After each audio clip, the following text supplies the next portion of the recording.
नमस्कार दोस्तों। तो आज आप लोगों के लिए लेके आया हूँ प्राचीन इतिहास। प्राचीन इतिहास को हम लोग देखेंगे, जो बहुत ही अच्छा चैप्टर है, जो हर एक एग्ज़ाम में इससे क्वेश्चन पूछा जाता है। इसलिए आज का टॉपिक है प्राचीन इतिहास में हम देखेंगे बहुत सारा क्वेश्चन।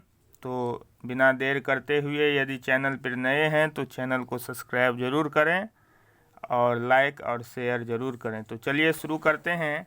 प्राचीन इतिहास का पहला जो चैप्टर है उसमें है ऐतिहासिक स्रोत, यानी हिस्टोरिकल सोर्सेज। ऐतिहासिक स्रोत के बारे में आज हम लोग देखेंगे।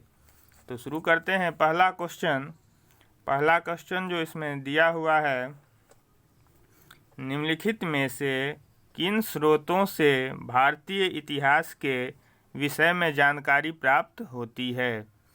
तो इसका उत्तर 4 ऑप्शन दिया हुआ है। इसमें पहला है साहित्यिक एवं पुरातात्विक साक्ष्यों से, उसके बाद दूसरा है ऐतिहासिक एवं समसामयिक ग्रंथों से, तीसरा है विदेशी यात्रियों के विवरण से, चौथा है उपयुक्त सभी से। तो इसका उत्तर हो जाएगा ऑप्शन नंबर डी, यानी सभी से हम लोग भारतीय इतिहास के स्रोत के बारे में जानते हैं। उसके बाद आगे बढ़ते हैं। दूसरा क्वेश्चन है अष्टांग हृदय संहिता निम्नलिखित में से किससे संबंधित ग्रंथ है?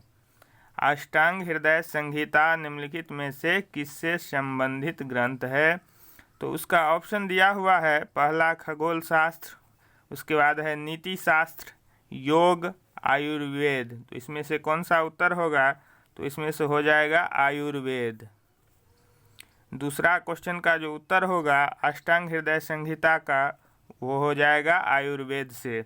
उसके बाद तीसरा क्वेश्चन है प्राचीन भारत पर पहला विदेशी आक्रमण किसके द्वारा किया गया? प्राचीन भारत पर पहला विदेशी आक्रमण किसके द्वारा किया गया? तो ऑप्शन है यूनानियों द्वारा, ईरानियों द्वारा, शकों द्वारा और कुषाणों द्वारा। तो इसका उत्तर हो जाएगा ईरानियों द्वारा। सबसे पहले विदेशी आक्रमण प्राचीन भारत पर किया गया था ईरानियों के द्वारा।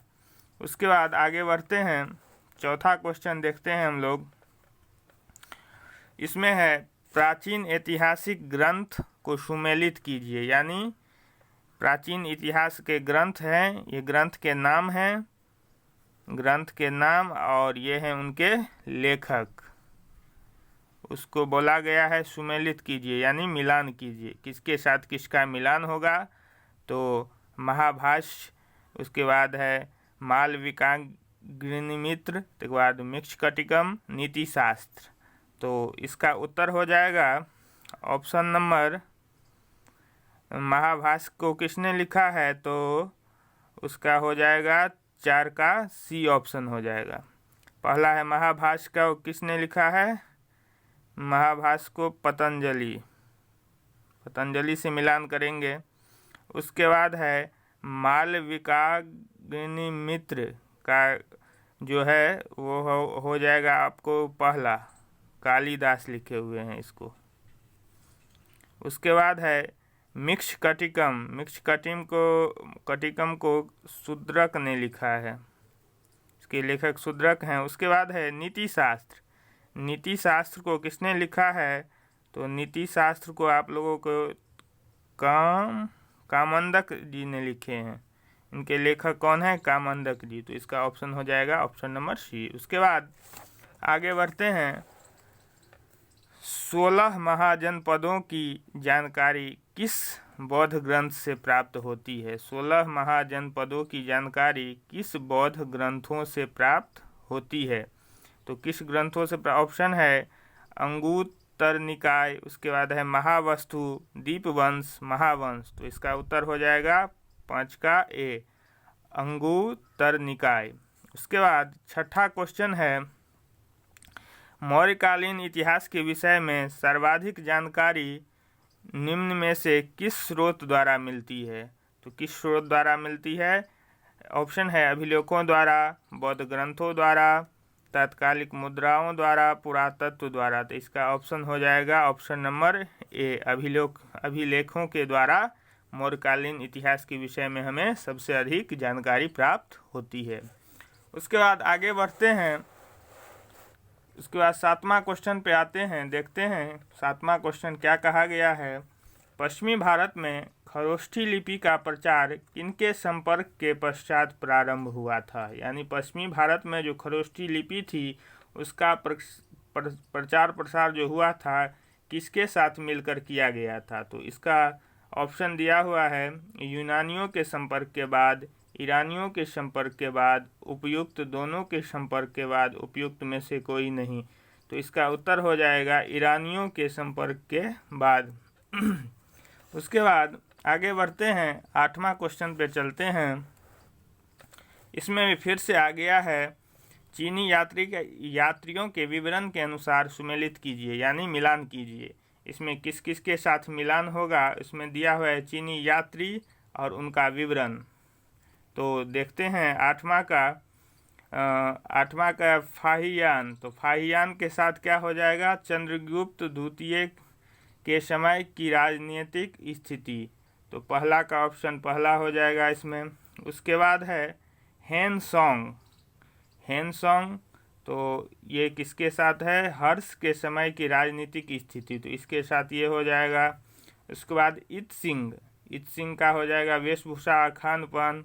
उसके बाद है चाओ जू कुआ, ये भी हो जाएगा चोलकालीन इतिहास के साथ। तो इसका ऑप्शन हो जाएगा 1, 2, 3, 4, यानी सी नंबर हो जाएगा इसका उत्तर। उसके बाद आगे बढ़ते हैं, 9वां क्वेश्चन देखते हैं। ऋग्वैदिक पनी किस वर्ग के नागरिक थे? यानी ऋग्वैदिक पनी जो थे किस वर्ग के नागरिक थे? तो ऑप्शन है पुरोहित, व्यापारी थे, या लोहार थे, या स्वर्णकार थे। तो क्या थे? वह व्यापारी थे। ऋग्वैदिक पनी किस वर्ग के नागरिक थे? व्यापारी थे। उसके बाद 10वां क्वेश्चन पे आते हैं, देखते हैं निम्नलिखित में से किसने पाटलिपुत्र को पोलीबोथा कहा था? निम्नलिखित में से किसने पाटलिपुत्र को पोलीबोथा कहा था? तो किसने कहा था? तो मेगस्थनीज ने क्या कहा था पाटलिपुत्र को? पोलीबोथा। उसके बाद है 11वां क्वेश्चन पे आते हैं। आदि काव्य की संज्ञा किसे दी जाती है? आदि काव्य की संज्ञा किसे दी जाती है? तो इसका ऑप्शन दिया हुआ है रामायण को, महाभारत को, गीता को, भागवत पुराण को। आदि काव्य की संज्ञा किसे दी जाती है? तो रामायण को दिया जाता है आदि काव्य की संज्ञा। ये बहुत ही इम्पोर्टेंट क्वेश्चन है।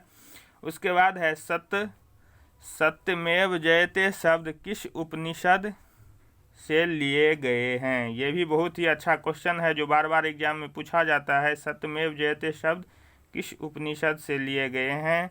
तो ये है ऑप्शन है मुंडकोपनिषद, मनुस्मृति, छंदोग्योपनिषद और भागवत गीता। तो इसका ऑप्शन हो जाएगा मुंडकोपनिषद। ये भी बहुत ही इम्पोर्टेंट बार बार एग्जाम में पूछा गया क्वेश्चन है।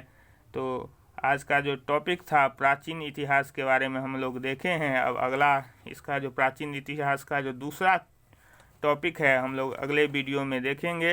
यदि वीडियो अच्छा लगे तो चैनल को सब्सक्राइब जरूर करिए और वीडियो को अधिक से अधिक शेयर करिए जो अधिक से अधिक विद्यार्थियों को लाभ हो। धन्यवाद।